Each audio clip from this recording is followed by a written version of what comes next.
뉴스와 인물, 오늘은 국내 최초의 프로파일러 1호로 유명한 표창원 전 경찰대 교수 모셨습니다. 지금은 표창원 범죄과학연구소를 설립해 활동하고 계시죠. 안녕하세요, 대표님. 안녕하세요. 네, 반갑습니다. 네. 일단 소장님 하면 대한민국 제1호 프로파일러다, 이런 명칭이 늘 따라다니고 있죠.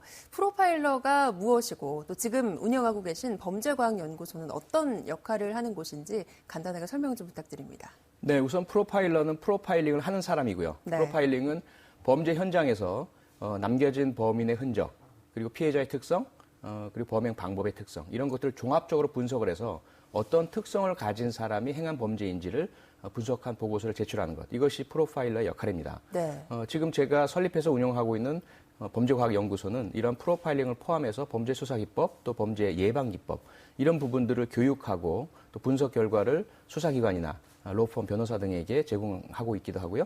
아울러 관련된 그런 문학작품이나 영화작품 이런 데 자문을 제공하는 등의 종합적인 범죄과학 연구를 하고 있습니다.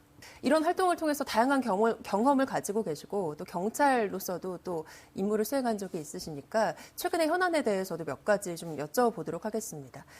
먼저 지난 14일이었죠. 광화문 민중 총궐기대회에서 보성의 농민 백남기 씨가 물대포를 맞고 지금도 의식을 찾지 못하고 있습니다. 이를 두고 경찰의 과잉 대응이었다 혹은 폭력 시위가 그 원인이었다, 이런 의견이 엇갈리고 있는데요. 어떻게 보고 계신가요?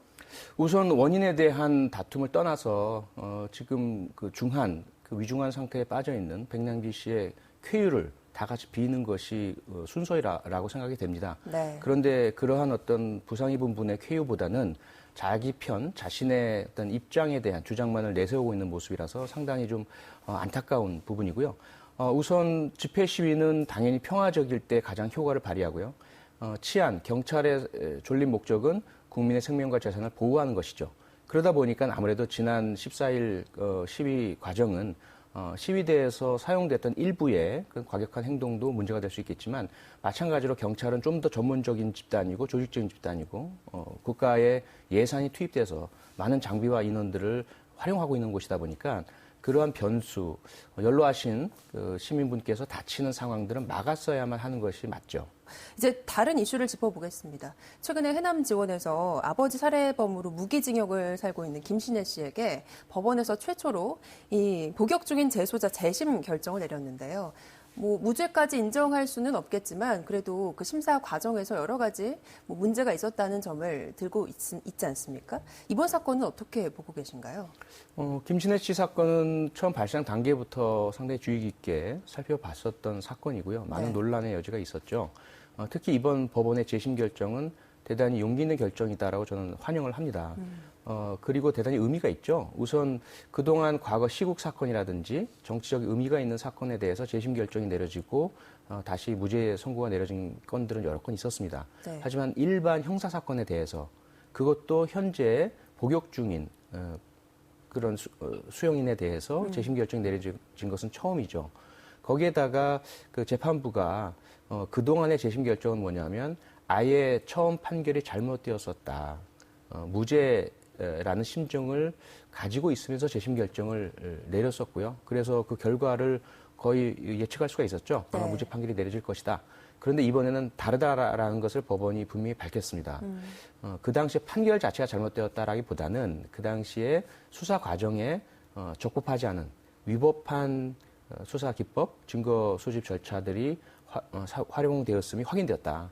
그러므로 그러한 점들에 대해서 다시 심리를 해서 과연 그러한 위법한 방법에 의해서 수집된 증거들의 증거 능력을 부여할 것인지, 그리고 그러한 위법성이 실체적인 진실의 판단, 즉 유죄냐 무죄냐의 판결에 영향을 미친 것인지, 그래서 판결을 다시 해야 할지, 무죄 판결을 내릴지, 아니면 판결은 그대로 유죄로 인정을 하되 유죄를 하되 당시의 불법 행위에 대해서 명확히 밝힐 것인지, 이런 부분들은 아직 열려져 있다, 이런 결정이라고 봐야 하죠. 그래서 그동안의 재심 결정과는 상당히 다르고요. 김신혜 씨도 또 일부 언론에서는 마치 무죄가 확정된 듯이 오보를 한 경우들도 좀 나타나고 있는데요. 네. 그런 상황은 결코 아닙니다. 김신혜 씨가 무죄 판결을 받기까지는 아직까지도 험한 길이 남아 있고요. 네. 이런 부분들에 있어서 과연 지금 판결을 통해서 시시비비가 가려질지 좀 지켜봐야 할 것으로 보입니다. 이제 마지막 질문을 드리겠습니다. 이번에는 대표님에 관한 질문을 드릴게요. 전직 경찰 출신이시고요. 또 고향은 경상북도 포항이시지 않습니까? 네. 그러면 사실 일반적인 통념상으로 봤을 때는 조금 정권과 야권에 대해서 이런 좀 어려운 질문을, 어려운 날카로운 비판을 하시는 게 좀 어려워 보이기도 하거든요. 정부와 여당에 대해서 이런 비판을 하시는데 좀 어려움이나 부담스러운 감은 없으신가요?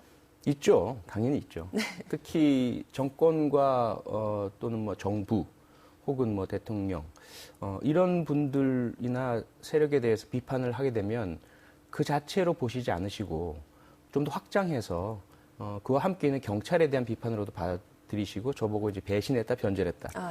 이러면서 감정적인 반응을 보이시는 분도 꽤 많거든요. 네. 늘 부담은 크죠. 부담은 크지만 그것은 사적인 부분이고요. 그건 제가 개인 표창원이 감내해야 될 영역이고 그동안 나름대로 경찰로서 경찰 관련 학자로서 또 범죄심리 분석 전문가로서 하나의 공적인 역할을 수행한 사람으로서는 옳고 그름은 분명히 이야기를 해야 된다라고 저는 판단을 합니다. 제 개인이나 제 가족이나 저와 가까운 분들에게 비록 상처가 되거나 그분들과 반대편에 선다 하더라도 옳지 않은 것은 옳지 않다고 얘기를 해야 하고요. 옳은 것은 옳은 것이라고 얘기해야 된다. 그것이 제가 존재하는 이유다. 그렇게 생각을 합니다. 옳고 그름을 분명하게 하는 게 내 원칙이다. 이런 입장 마지막까지 밝혀주셨습니다. 오늘 말씀 고맙습니다.